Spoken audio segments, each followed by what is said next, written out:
Share ko lang before I start, I stayed up until 3 a.m. finishing one of the zines for this presentation because I thought, okay, sige, pag-tapusin ko ngayon para di ako late. That's not printing problem, so what do you call this?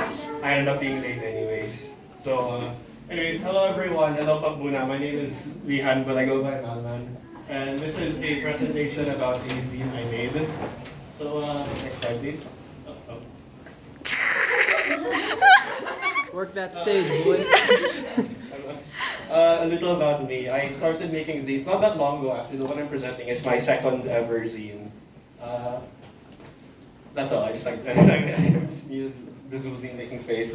But I've always liked drawing, and I found that like zines have really helped with my perfectionism. I feel like a lot of artists na gets yung like struggle na.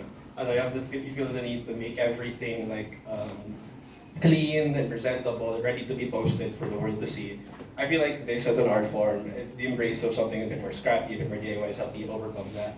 And actually, tied to the next slide, which is about the zine itself. It's called Dila.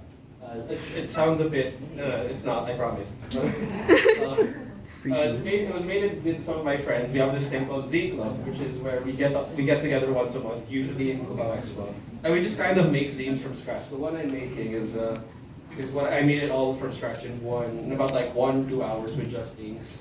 I tried my best not to pencil it because my friend who started really like wanted to lean into the aspect of, hey, art doesn't have to be perfect, doesn't have to be clean. It just has to like be honest, to be about yourself. So, the version I added to the thing, actually pretty fast this is the original scratch version. The version that I ended up adding to the zine sharing box has some touch-ups, but I tried to keep as much of like the raw, like I guess grit of it. Yeah, I made this in Zico Bay, and it's about Konya Gib kasi medyo Konya ma ako.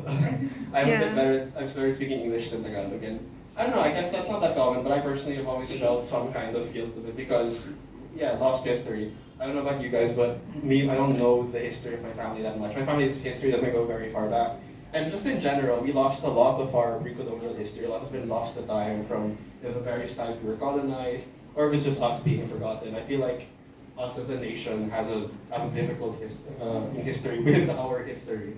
And it's part of that. And it's also featuring around Z. I don't know if you know this guy. He's called Jose Rizal. Shout out to the small creators.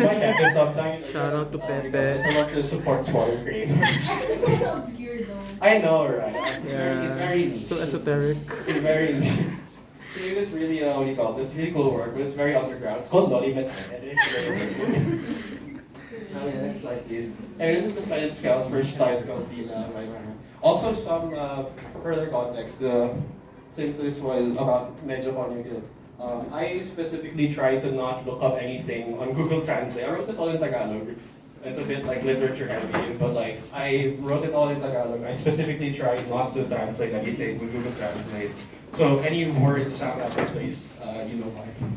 Next slide please. You can do it. Minsan iniisipan ko kung anong tingin ng dila ko sa aking sinasabi. The next slide. There's a thing.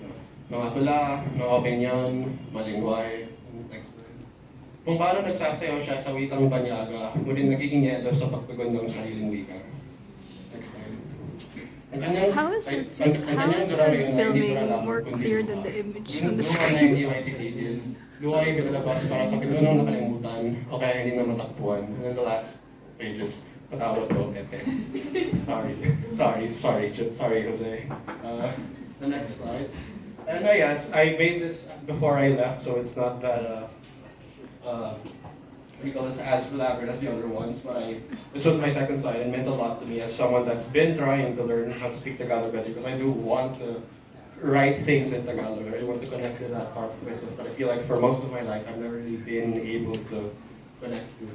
And moreover, I feel like I really like zines as this material, as something that lets me be a bit raw, a bit messy, and a bit more unpolished. Somewhere I don't have to. I feel like a lot of people can relate to this, or you don't have to worry about, what will people think? Oh, I'm bad at drawing, or something like that. It's an art form free of judgment because of its nature as something that started underground, as like very DIY centric.